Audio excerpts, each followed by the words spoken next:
A Companhia Construtora de Santos recusou-se a atender às imposições do, abre aspas, pseudo-sindicato, alegando que a empresa procurou rodear sempre todo o seu pessoal do máximo conforto e garantia e tem enviado esforços no sentido de manter a indispensável cordialidade entre chefes e empregados subalternos.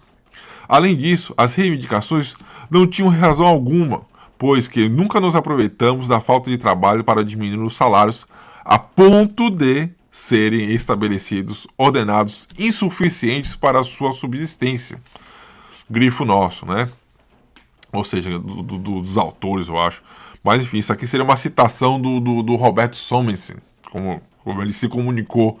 Porque é o seguinte, não só existia, eu acho que era a obra, que era o jornal do sindicato do sindicato dos trabalhadores da construção, né? E aí tem uma diferença aqui entre os trabalhadores, entre o pessoal que é encanador, o pintor, todo esse pessoal que seria mais especializado, que tem um trabalho mais especializado dentro da obra. Essas pessoas, elas normalmente eram as pessoas envolvidas na luta, não só de pró-sindicato, vários deles anarquistas, a maioria, no mínimo, tinha alguma influência anarquista, e essa era o pessoal que estava mais envolvido na construção. Só para, né, contextualizar, o Roberto Somensen, ele era o dono, né, de uma construção gigantérrima, uma construtora. Qual é o nome da construtora? Companhia Construtora de Santos. E a Companhia Construtora de Santos, ela é uma companhia que era basicamente o Estado, né, tudo que o Estado queria construir e tudo aquilo que era para ser feito em termos era um parceiro do Estado, né? Tanto é que, por exemplo, o delegado, não sei se era um delegado, um dos policiais, era das pessoas que eram donos da empresa, né?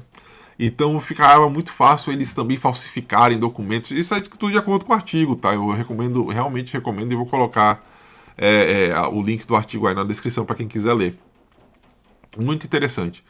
E o que acontece? Como um dos donos da empresa era um policial, era um delegado, o cara falsificava documento, fazia um diabo aí, entendeu? Para poder ferrar com a vida do trabalhador, do operário que estava ali protestando e brigando por seus direitos trabalhistas, né? Enfim, aí vamos continuar aqui com como é que isso aqui vai, tá? Mas basicamente o que ele tá falando aqui, tipo assim, no caso da Companhia de Construção de Santos, eles eram bonzinhos. Pode ser até que tivesse outros, mas eles fizeram tudo nos poderes. Tipo, né? Tipo coisa de patrão, né? Ele deu uma esmolinha lá e calha a boca, né? Enfim, né? A Companhia de Construção de Santos, né, que fez a CCI, né, do operário e tal, que a gente tava falando aqui no começo. Então essas falas estão referentes a isso, que tipo assim, como se você quisesse falar, não tem motivo nenhum para eles fazerem isso, porque nós estamos fazendo a nossa parte nessa relação de trabalho, né? A gente sabe que não é bem assim que funciona. Mas vou continuar aqui com o artigo. Ainda por iniciativa da empresa, alguns construtores reunidos em seu escritório resolveram declarar publicamente não admitir em seus trabalhos operários algum que tenha sido dispensado por qualquer um dos signatários como grevista ou que tenha como tal abandonado os seus serviços. Um artigo no Diário de Santos de 1º de novembro de 1916, assinado por muitos operários, estranhou que 3 construtores fossem signatários da declaração aberta pela Companhia Construtora de Santos, rompendo assim com a assinatura do acordo que haviam estabelecido anteriormente com o sindicato. No dia 2 de novembro, a polícia cercou uma casa onde alguns grevistas estavam reunidos.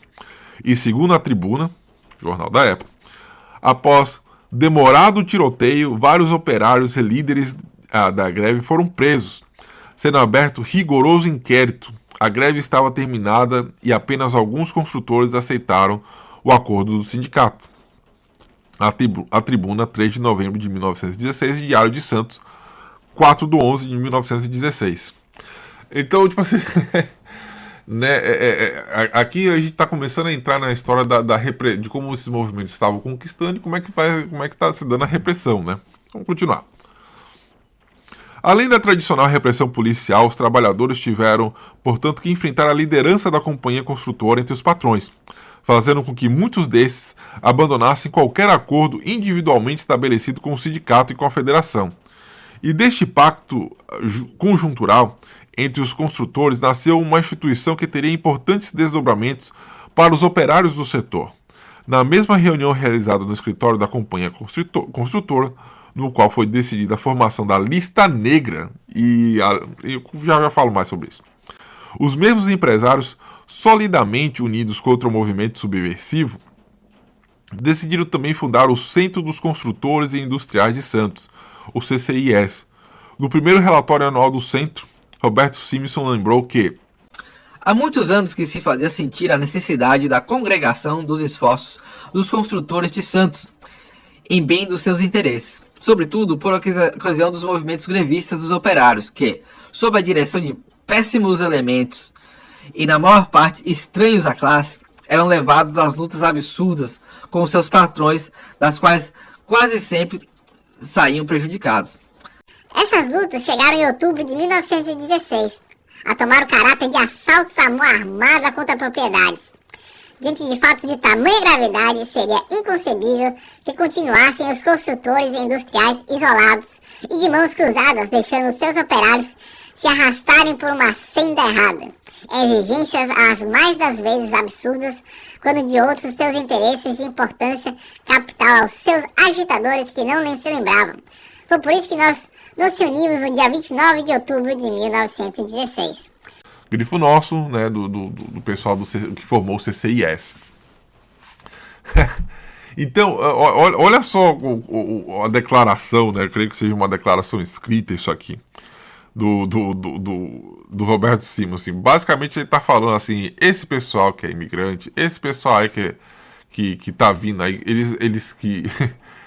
eles estão infectando, né, a população aqui que sempre apanhou e a gente, né, tinha algum problema e tal, porque obviamente que o Brasil é cheio de resistência preta, trabalhadora e operária, mas isso é uma das coisas que eu acho que é interessante do anarquismo. O anarquismo normalmente não chega no local e fala e tem, como posso dizer assim, uma abordagem mais seca, distante, né, tipo analítica.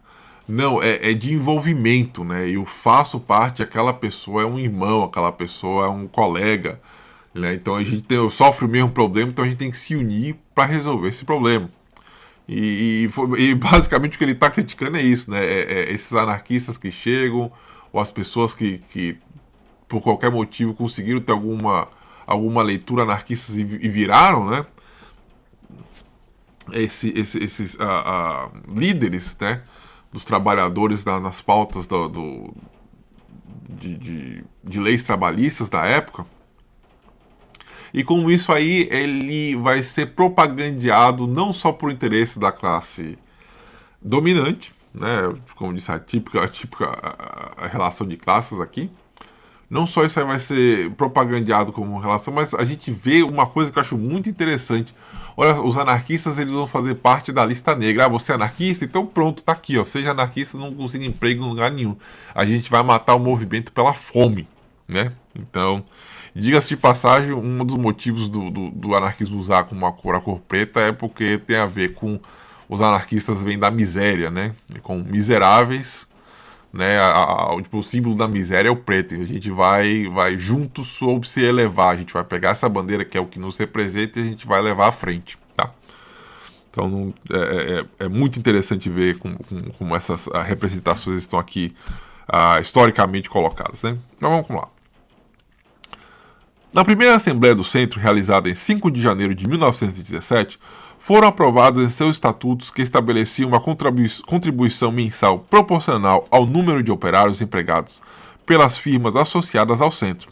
A primeira atividade encetada pela organização por um cadastro de operários. Não é de admirar que o registro fosse obrigatório para os operários artistas, já vou entrar nisso aqui, e o facultativo para o operário comum, o operário artista da construção e o operário comum da construção.